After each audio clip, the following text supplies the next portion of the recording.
Dunia mistis memang ninggalin banyak misteri. Nggak jarang, kebanyakan dari kita pasti ngerasa merinding bahkan takut kalau ngedenger hal-hal yang berbau mistis. Tapi siapa sangka, ternyata hal-hal mistis juga seringkali justru menarik loh. Secara populer, misteri mistis sering dibikin dalam produk budaya, mulai dari musik, perayaan Halloween, sampai ke dalam film dan series. Salah satunya nih sosok misterius yang dikenal sebagai Lucifer. Sosok ini juga muncul loh di lagu-lagu, seperti lagu dari boyband Korea SHINee,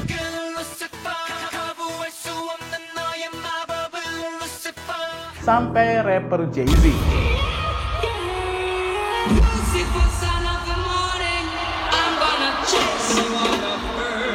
Dan tanpa kita sadari, si Lucifer ini banyak diadaptasi dalam sejumlah seri, mulai dari seri Lucifer sendiri sampai Chilling Adventures of Sabrina. Umumnya sih, si Devil satu ini selalu digambarin sebagai sosok kegelapan.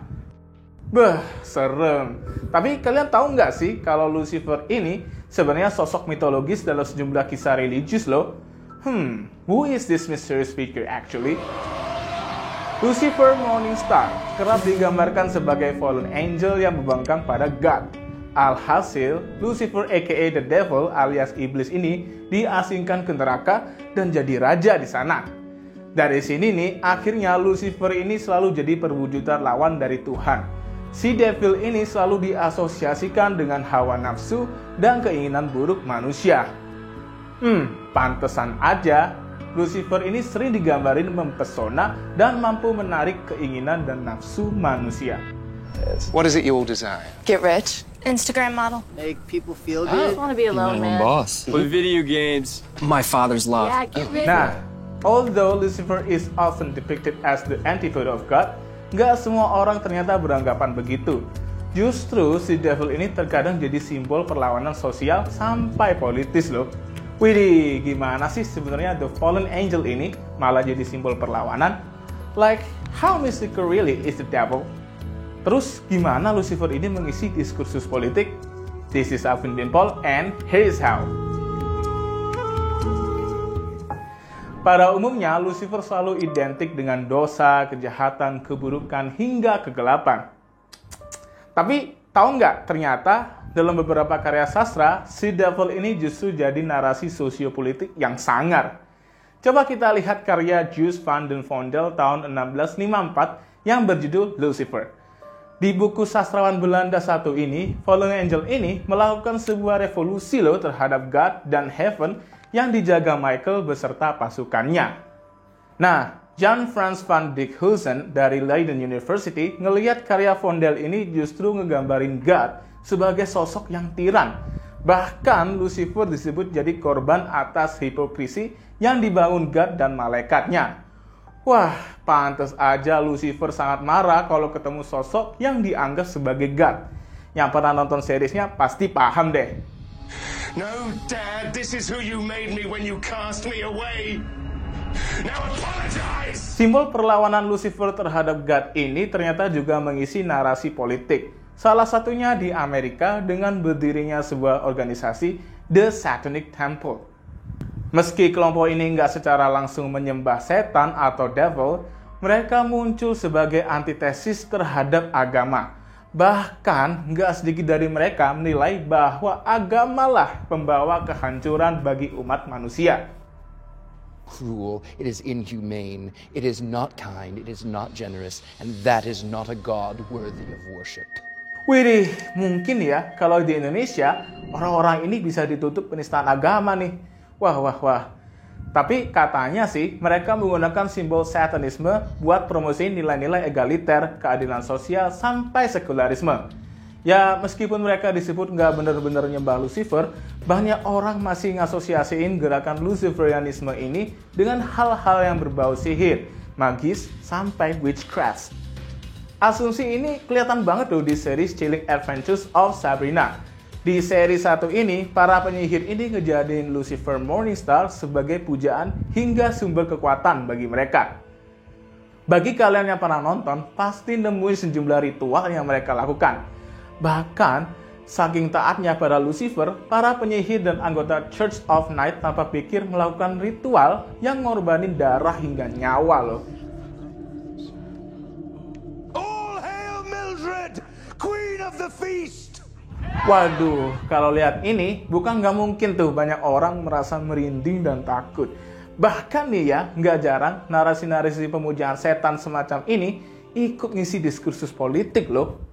Coba aja tuh lihat Stannis Baratheon di Game of Thrones. Dia disebut-sebut menggunakan kekuatan-kekuatan magis dari The Red Woman buat ngerebut kursi tahta dari Lannister loh. Kalau di dunia nyata nih, muncul tuh rumor kalau petinggi-petinggi Partai Demokrat Amerika menggunakan ilmu hitam dan satanisme biar berkuasa.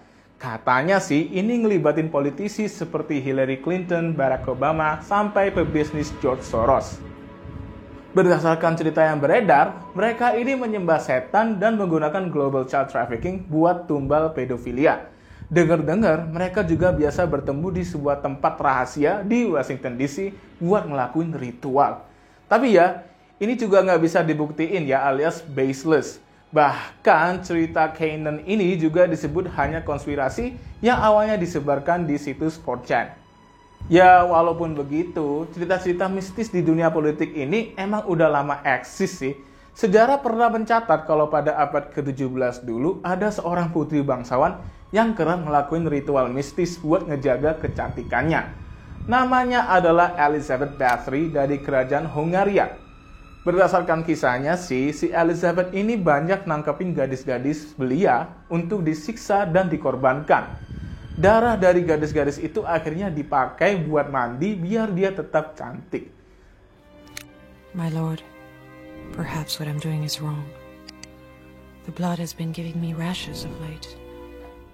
Nah, nggak cuma Elizabeth, keluarganya Bathory juga dikenal dengan praktik-praktik mistis loh.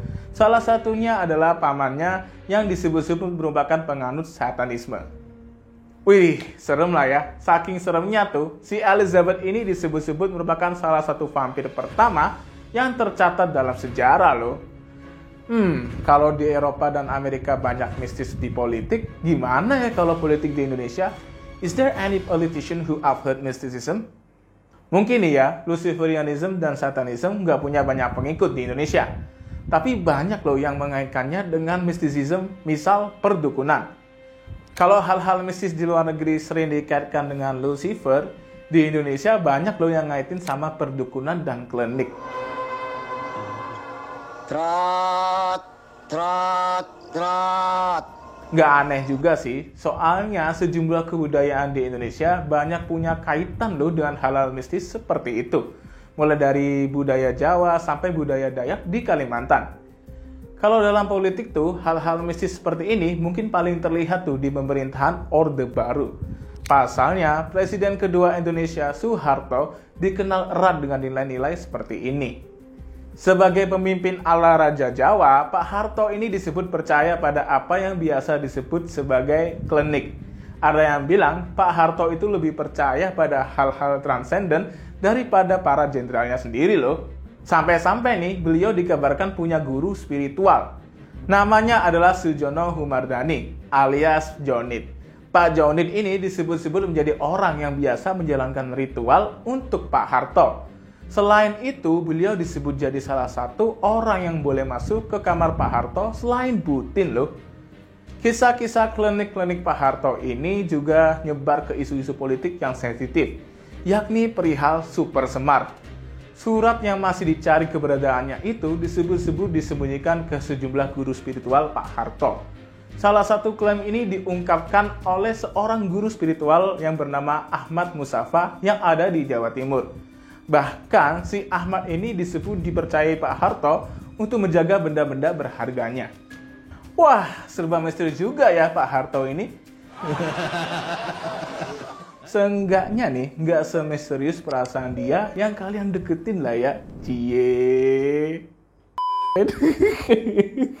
Nah, selain Pak Harto, ada juga presiden yang disebut percaya sama klinik, yakni Presiden Joko Widodo.